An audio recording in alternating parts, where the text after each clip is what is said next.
नमस्कार साथियों, मैं मानवेंद्र सिंह आपका पुनः स्वागत करता हूं।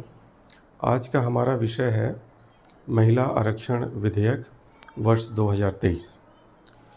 साथियों, यदि आप किसी प्रतियोगिता परीक्षा की तैयारी कर रहे हैं और यदि आप सामान्य ज्ञान और करंट अफेयर्स की जानकारी रखना चाहते हैं, सामान्य जागरूकता जानना चाहते हैं, तो यह वीडियो आपके लिए विशेष तौर पे उपयोगी होने वाला है।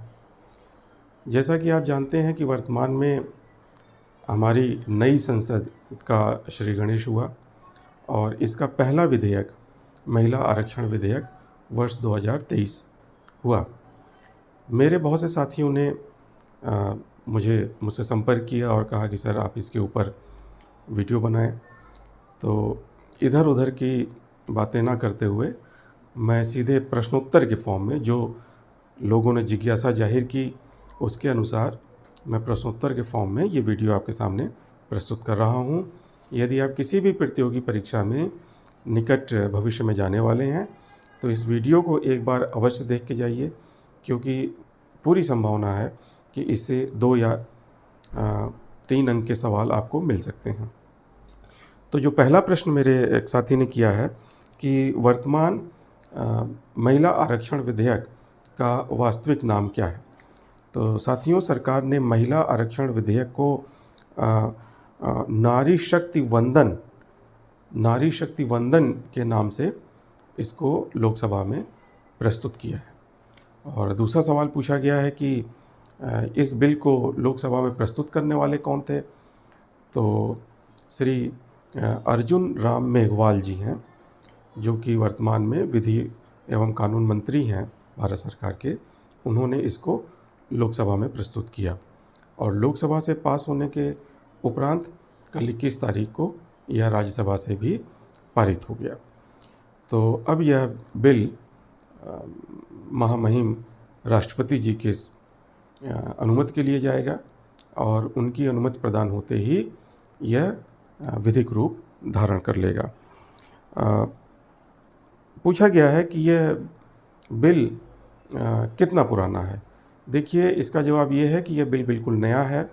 ये बात अलग है कि महिला आरक्षण विधेयक के ऊपर लगभग पिछले 3 दशक से चर्चा चल रही थी और श्री अटल बिहारी वाजपेयी जी के प्रधानमंत्री रहते हुए भी यह बिल सदन में आया था, किंतु कुछ पार्टियों के विरोध के फलस्वरूप और स्पष्ट बहुमत न होने के कारण सरकार उस समय इस बिल को पारित नहीं करा सकी थी। एक सवाल आया है कि क्या इसके लिए संविधान संशोधन करना पड़ेगा। तो जाहिर सी बात है, संविधान संशोधन होगा और जो संविधान संशोधन होगा वो होगा 128। संविधान संशोधन 128, यह महत्वपूर्ण बिंदु है, इसको हमें ध्यान रखना है। और सवाल पूछा गया है कि ये किस प्रकार पास होगा। तो जाहिर सी बात है, जो विधिक प्रक्रिया है कि कानून मंत्री जी ने इसको लोकसभा में प्रस्तुत किया। लोकसभा के जो सदस्य हैं और जो मतदान कर रहे हैं, उनके 2/3 सदस्यों का मत अगर मिलता है तो लोकसभा से पास माना जाएगा। और जो कि हुआ भी, मात्र 2 सदस्यों ने इसके विरोध में मतदान किया और 454 सदस्यों ने इसके पक्ष में मतदान किया है। और इसी प्रकार ये राज्यसभा में भी जो सदस्य उपस्थित हैं तथा मतदान कर रहे हैं, उनके 2/3 बहुमत से यह पारित होगा।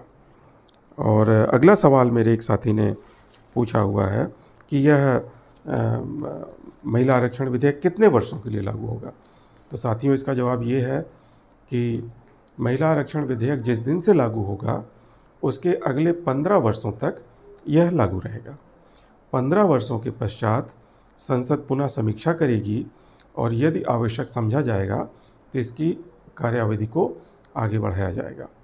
जैसा कि अन्य आरक्षण विधेयकों में होता है, समय बढ़ता रहा है, तो संभावना यही है कि 15 वर्षों की समीक्षा के उपरांत इसको आगे बढ़ाया जाएगा।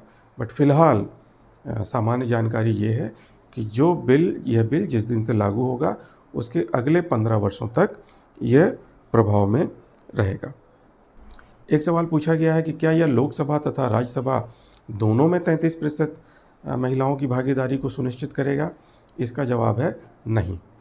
यह लोकसभा तथा विधानसभा अर्थात जहाँ पे जनता द्वारा सीधे प्रत्यक्ष निर्वाचन से लोग पहुँचते हैं, वहीं आरक्षण ये लागू होगा। लोकसभा और राज्यों की विधानसभा, उत्तर प्रदेश जैसे राज्य जहाँ पे विधान परिषद भी है, विधान परिषद में इसके लागू होने की संभावना नहीं है। और अगला सवाल ये पूछा गया है कि क्या इसके भीतर कोई आरक्षण का प्रावधान है? तो ये जो नारी शक्ति वंदन या महिला आरक्षण विधेयक वर्ष 2023 पारित हुआ है, इसके भीतर SC, ST या OBC के लिए किसी विशेष आरक्षण का प्रावधान नहीं है। एक सवाल पूछा गया कि महिला आरक्षण विधेयक पारित होने से क्या प्रभाव पड़ेगा? साथियों, इसका जवाब ये है कि महिला आरक्षण विधेयक पारित हो जाने से गुणात्मक प्रभाव पड़ेगा। वर्तमान लोकसभा में महिलाओं की संख्या है 78 और अगर ये आरक्षण आज लागू होता तो महिलाओं की संख्या होती 180। तो इससे समझ में आता है 78 से 180। जब हमारे लोकसभा में महिलाओं की संख्या ज़्यादा होगी तो जाहिर सी बात है उनके मंत्री बनने की संभावना ज़्यादा होगी। अलग अलग जो समितियां बनती हैं, अलग अलग जो आयोग बनते हैं, उनमें भी उनका प्रतिनिधित्व यानी महिलाओं का प्रतिनिधित्व कहीं अधिक होगा। तो यह महिलाओं के प्रगति की दिशा में एक क्रांतिकारी कदम साबित होगा, ऐसा पूरा विश्वास है। अगला सवाल पूछा गया है कि क्या यह विधेयक अगले वर्ष जो होने वाला लोकसभा का चुनाव है क्या उसमें लागू होगा? तो इसका जवाब है नहीं। इसके पीछे दो बाधाएं हैं। दो बाधाएं ये है कि जो हमारे देश में आप जानते हैं कि हर 10 वर्ष के बाद जनगणना होती है। पिछली जनगणना वर्ष 2011 में हुई और नियमतः 2021 में अगली जनगणना होनी चाहिए थी, किंतु कोरोना जैसी महामारी के चलते जनगणना नहीं हो सकी।